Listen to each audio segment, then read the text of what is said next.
I am from the land of endless days or endless nights. I am from alcoholism and AA meetings missed, accidental vodka shots and burning throats.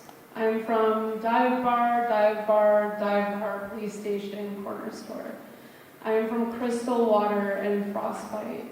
I am from clear bottled bonfires on the mornings newer than a baby's breath, and I am from street corner goodbyes when we didn't know it would be our last.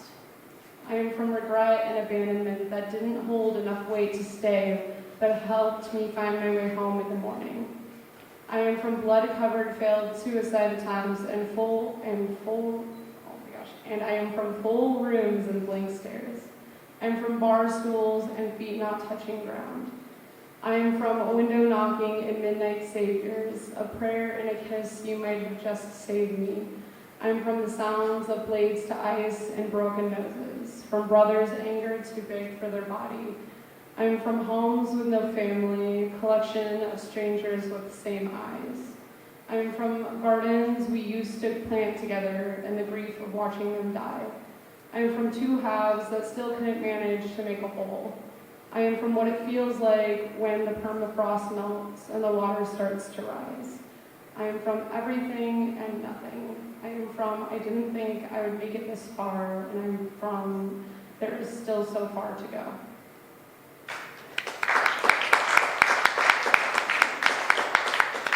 This one isn't mine, but it's been probably one of my favorite poems since I can remember. It's from Levi the Poet, who ironically will be in town doing a rereading of this whole collection of work. This one is chapter 12 from that. I think he'll be here like October 11th, so if you want to check him out. If you're listening, we always talked about taking that voyage together. We didn't want to die in our sleep like so many people wished for. At least she didn't. She thought it sounded boring, and even though dying scared me, I wanted to be brave enough to engage in the fantasy.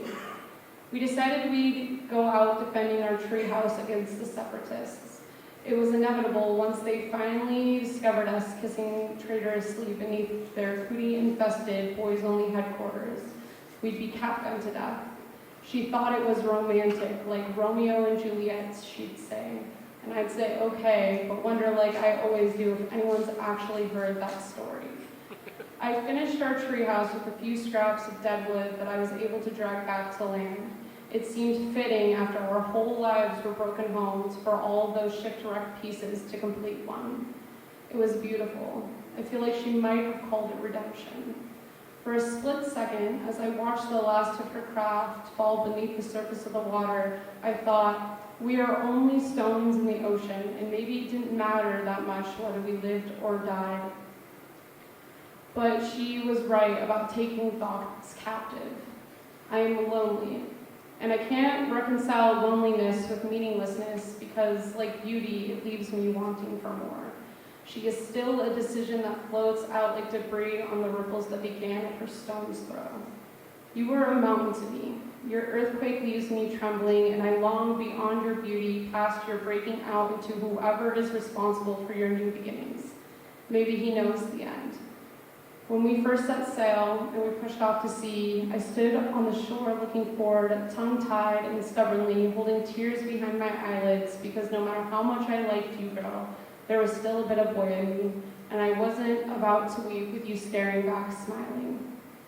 I guess this is goodbye. I've knocked on every inch of this wooden treehouse to keep that word away, but goodbye, despite all of my effort, remains. This is the last of our bottles. If it ever makes its way to the new world, know it was our unending love that fueled the moon's magnetic pull to pursue you through the death that threatened to conquer it. And it is beautiful. It cannot fail. It cannot fail. It cannot fail. Definitely, infinitely, intimately, your king.